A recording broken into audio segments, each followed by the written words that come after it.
Well, I feel like before we get started, I need to defend myself. When Rich Sanders spoke earlier, he made it sound like I hang out at the pet park all day playing with animals, and I assure you that's not the case. Yeah. In fact, what you're going to find out is there has been a tremendous amount of work going on behind the scenes, especially with the two physicians that are going to speak today. Aside from a busy clinical practice, they spend countless evenings meeting about what we're going to talk about, which is population health management. Most of the morning we've talked about health insurance reform and all the tactics that we need to be aware of and to use to lower our costs and to improve our health insurance experience. But there's also a tremendous amount of change going on with the way care is being delivered. With the move from a volume-based, you get paid for everything that you order, to you're only being paid for quality and value in the future. And that is going to mean that we have to collaborate and align ourselves a lot more with our physicians and our hospitals, and we have to be very synergistic in the way we deliver care. As I look out here, I see brokers and employers I've worked with for probably 20 years. I know you guys have used Health Partners either in a small group fully insured product or a large self-funded arrangement. What you're going to hear about from Mimi today is HP2, which is a clinically integrated network, and it could be a new opportunity for you guys to examine in the future. And I'm going to turn it over to Mimi and let her tell you a little bit about HP2.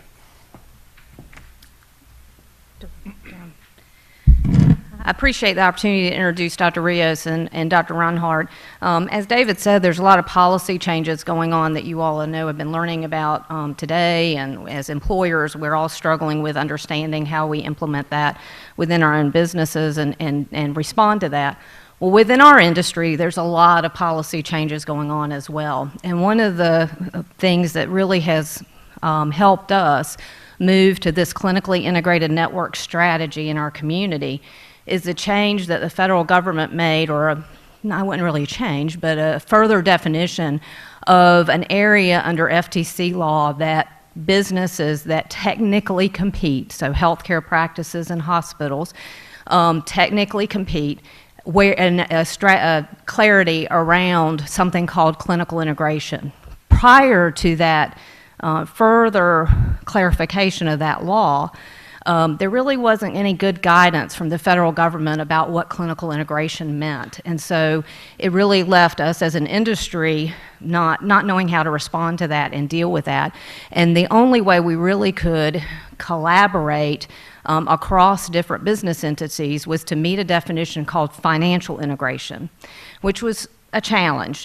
It was a real challenge for every market to really be able to do something meaningful around population health and some of the strategies that Steve alluded to and that the physicians are going to get more into, and how we cared for patients across the continuum. And as you know, in our community, it is very common to have patients moving across physician practices and across the system.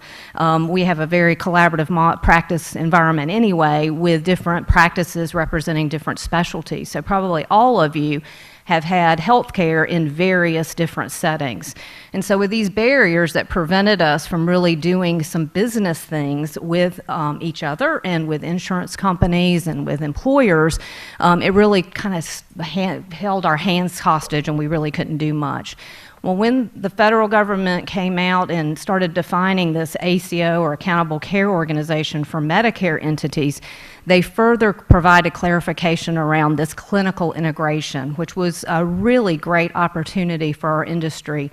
And we've all been trying to understand what that means and how do you become, from a legal perspective, clinically integrated. What we talk about within HP2 and within my organization is that legal definition and then the actual activity of clinical integration. Physicians know what clinical integration is. They know it when they see it. And that's that real dialogue around moving a patient across the continuum in the most efficient and effective way, without barriers, by really connecting our systems, doing some things that are really powerful in improving efficiency, reducing redundancy, and moving moving a patient effectively across a continuum. And this is a slide that actually Dr. Reinhardt put together for his presentation. We'll see it a little bit later. And I think it's a really great visual of what we're trying to accomplish in HP2. So I've had the pleasure to work with Steve and leadership from the health system, Longstreet Clinic, the diagnostic clinic, and a number of other entities in our community to say, how are we going to do this clinical integration? And we've created this entity or a management committee that's called the HP2 Management Committee to really foster our community-wide activities around clinical integration. And so to tee up the presentation, Dr. Jeff Reinhardt is going to speak first, and Dr. Reinhardt is former president of the Longstreet Clinic. He's been a leadership physician at the clinic and continues to be in our Population Health Committee. He's also former chief of staff of Northeast Georgia Medical Center and has a great passion for improving healthcare in our community.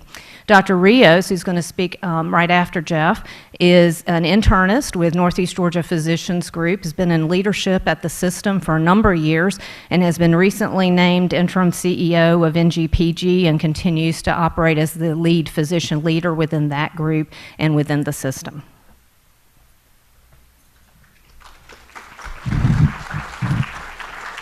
As Mimi said, I'm Jeff Reinhardt. I am an OBGYN with the Longstreet Clinic. And I have to say, with all due respect to Steve and Turner Wood & Smith's generosity regarding your business card drawing opportunity out there, don't waste your card going to a Georgia game.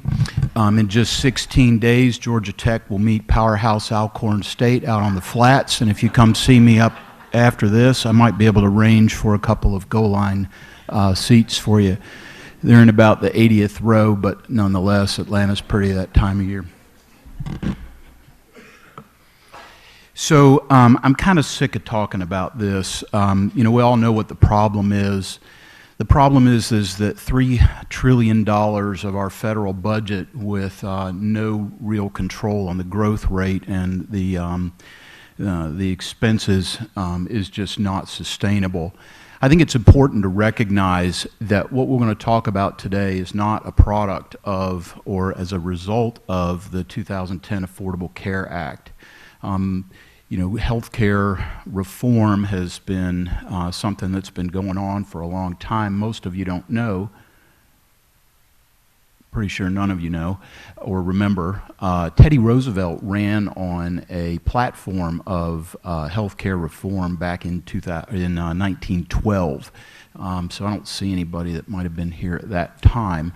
But healthcare reform is an ongoing process. A lot of what we are going to be talking about really is stimulated by the Center for Medicare and Medicaid in terms of how they are going to pay differently for care. Some of that also, some of what's also tied up in some of the change that you'll see in your doctor's office is also a result of the HITECH Act, neither of which were part of the Affordable Care Act. So, you know, when we talk about some of these things, tearing apart why we're doing it is important, and this really isn't a result of that. So we all know what the problem is. There were a couple of smart people that got together a number of years ago and sort of tried to figure out how do we fix this. And this is a problem that's been going on for most of my life, or my sentient life anyway. And back in 2008, Don Berwick and Tom Nolan and Whittington came up with the notion of what they call the triple aim. And the triple aim, as they kind of stated it, was to reduce the cost per capita, get better patient experience of their care, and also to improve the quality of the care. And that was sort of the notion behind this. And so the result of that was the Institutes for Healthcare Improvement, another government agency, came up with this little triad here. Historically, providers dealt really one-on-one with a patient. It was me and my patient, it is me and my patient in the office. And so I was dealing with that patient on an individual basis. I didn't really deal with my patients as a whole. So when I saw folks in when I see folks in my office with a particular problem, or maybe not even a problem, I'm going to use mammograms as an example just simply because it's in my bailiwick. I may be able to understand whether or not that individual patient has had their mammogram in accordance with normal screening kind of recommendations. But I don't necessarily know what percentage of my patients as a whole have gotten that done. And that's a piece of information that we historically really haven't kept in the back of our mind, because we really dealt with a patient sort of one-on-one. And that's kind of where we are going with the population health. We've been asked to look at our performance overall and say, well, Jeff Reinhardt, you as a provider, what percentage of your patients, how many of your patients are actually getting the care you recommend? And so we actually now do have to pay attention to what percentage of our patients are getting that mammogram. It's just not about me and the person in front of me. I can't query my patient information and ask what percentage of my patients did not get a mammogram, or historically I haven't been able to. I can actually query my database and find out the names of people that did, but not those that did not. I can query my patient base and find out who my patients are. So I know the percentage that did, but I haven't historically gotten or had the tools nor the impetus to find out who those people were that actually didn't get it done. Interestingly, population health, in terms of how we define it, is nothing necessarily new, population health being a new buzzword in our profession. The health outcomes of a group of individuals, including the distribution of such outcomes within the group. And that's the definition of population health. And that was adopted by the American Journal of Public Health as it was defined by these two individuals. So if I'm sitting in your shoes, I'm thinking to myself, okay, well, I'm a patient, my family's a patient, but I'm also here today at a chamber event not to talk about my health care. I'm here to talk about how this may affect my business. What's interesting to me is these two individuals went on and they defined it again. And in their additional or kind of elaborated, maybe non-politically correct definition, these same two people who came up with this definition that we've adopted included in that things like health adjustment. What does that mean? That means your genetics. That means where you live, okay? That means the resources you have available to you. Because I'm pretty sure that people who are of one particular race have different health expected outcomes than others. And so the original definition doesn't really ask us to look at that. So they included in that a health adjusted kind of variable. They also looked at the economic framework. That could be the individual's economic framework, it could be the local economic framework, or the state, or it also could be the federal piece of it. And then the last thing was really the marginal return. How much will it cost us to make sure that every single human being who needs to have a mammogram gets it done? How much is it worth to send a van over to everybody's house who hasn't had that done on December 1st to make sure everybody gets it done in that calendar year? So we do have to look at the return on investment for this kind of stuff. Distilled down into my office, what this means is that I'm standing here right now at a chamber meeting for business people talking about something other than why it's good for people to get mammograms. I've had to change hats and I've had to adopt a whole new language. I've had to learn what population health is. I've had to learn what metrics are. Heck, I even have to know right now what the, oh, Mimi, help me out with this, I can't even remember. It's the per member per month cost of care is to an insurance company. Are you kidding me? I don't think Antonio, did you miss that class in medical school? Yeah. So I have a whole new lexicon, all right? And this is something that we've had to adapt to, and we get reports like this. So not only do I get the individual mammogram report that says that it's normal or it's not, and I'm required to know what I do about that, but I have to know things like what percentage of my patients are actually getting their mammograms done. So I look at reports like this on a routine basis. And again, I picked two of these that are meaningful to me. You know, what percentage of my patients are getting their cervical cancer screening? And by the way, this can include stuff like who got it done that shouldn't have gotten it done? Like who didn't need it? Who wasn't required to get it, and you did it anyway, doctor. So a different variable as well. You can't just order a mammogram on every single human being. It's really who needs it. So these kind of reports that we are being forced to look at have spawned a whole new kind of way for us to look at the need to communicate with other practices. And I'm going to have Antonio come up here now and talk to you about something that he understands a little bit better than I do.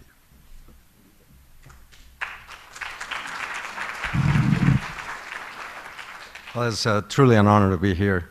And for those of you that were here last year, I'm sorry that you have to suffer again through another presentation. The good thing about being the last one in the lineup is that it's only a few minutes. Let me skip to the next slide, and then I'll come back to this one, because I think the visual explains it a little bit better. This is a very, to me, fascinating graph. It shows every dot is an individual patient. Hemoglobin A1c is a value, a lab test that we use to assess the control of a diabetic patient. It tells me the average of the blood sugar over the past 3 months. So that's how we decide, based on standard values, if a patient is controlled or uncontrolled.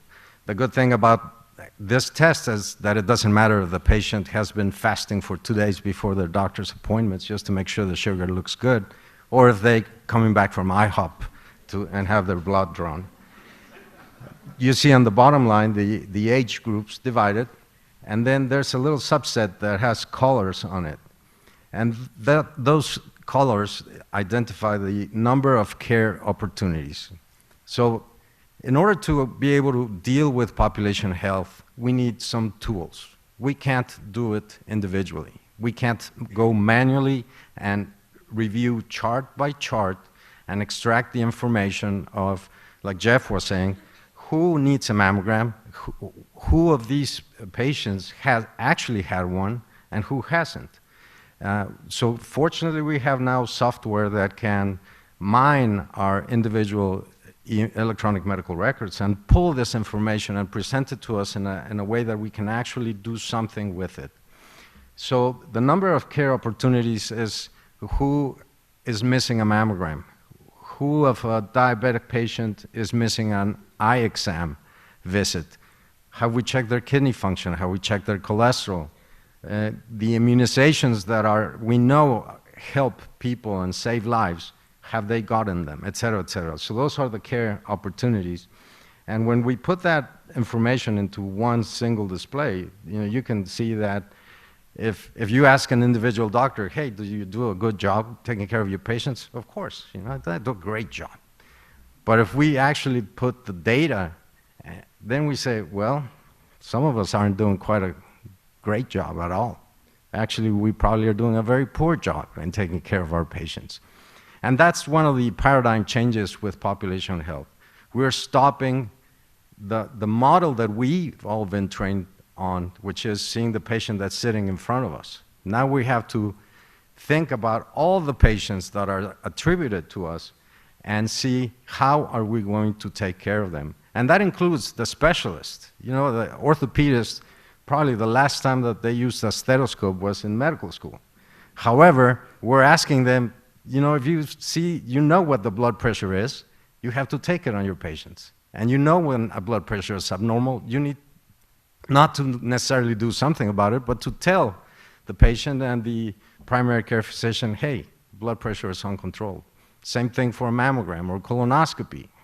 So those are difficult concepts to talk amongst ourselves. And also, we need to share information. And that's another cultural shift, if you will.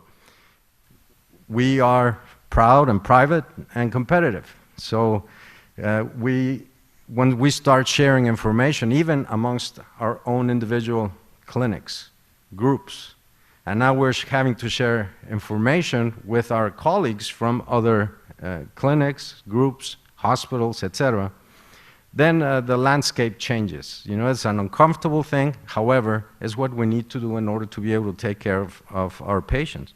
So going back to the slide, once we started to play a little bit with the tool that I showed you, we grabbed 6 clinics, and in a very short period of time, 4 months, we were able to identify who the uncontrolled diabetic patients were. So we were able to pull those lists, assign a care manager to start tracking these patients, making sure they would come to the office, making sure they understood what their illness was, making sure that they were taking their medications, checking their blood sugars, and if they weren't, why, and try to help with that. So we had a total of 710 patients, and in that short period of time, we saw an improvement of 48%. That is not, getting a bunch of FTEs and doing very labor-intensive work. It was just phone calls with a list, targets, and the decrease in an A1C of 1.64 percentage points is significant. Most people, diabetics, we want them to have their A1C less than 7. So if they were a 9 and we got them to 7.4, that's a huge improvement. At the end of the day, what this will translate is decreased cost to the community, decreased cost to the insurance company that is covering that patient's life, and improved quality of life for that patient if they're able to avoid having an amputation or going to dialysis or losing their eyesight. So this is what the information really starts evolving into, actionable data. And as you can see, is something that we cannot do individually. It takes a group.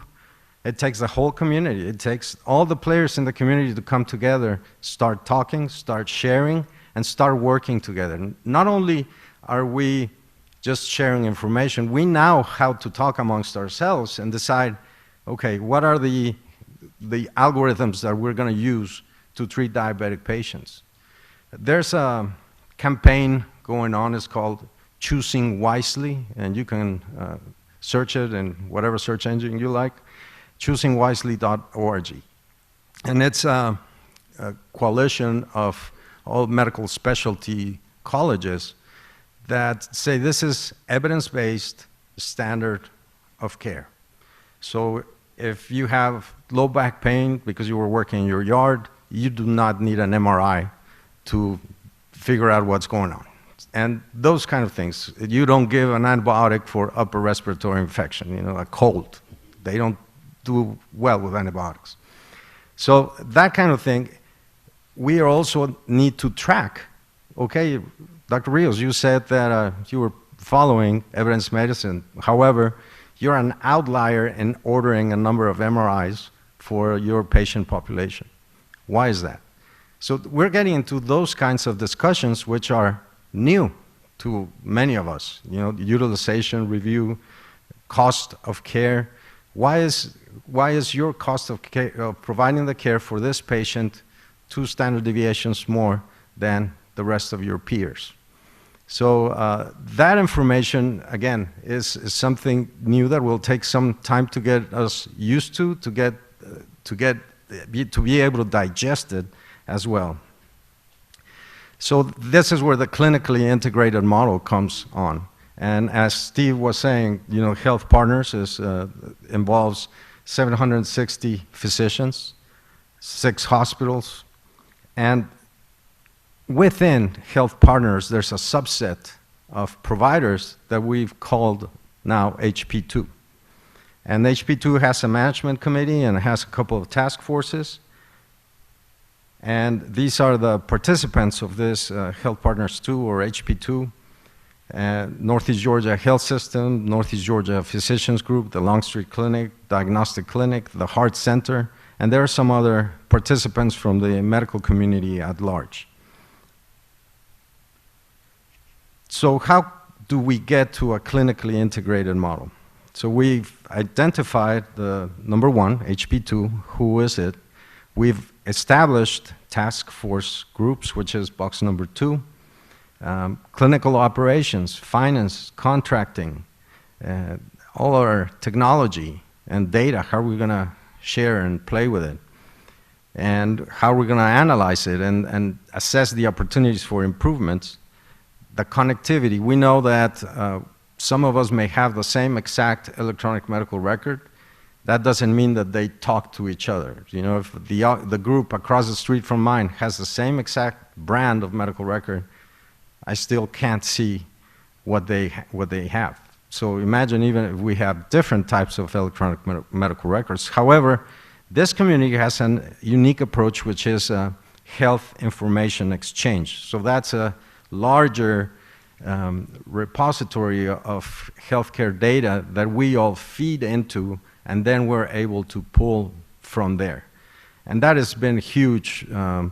Imagine if you have a CT scan at the diagnostic clinic on Friday, and you go on Saturday, things don't get better, you go to the ER. Well, the ER doc used to not be able to look at that CT scan, but now, because of this HIE, is able to retrieve it and not have to repeat it again.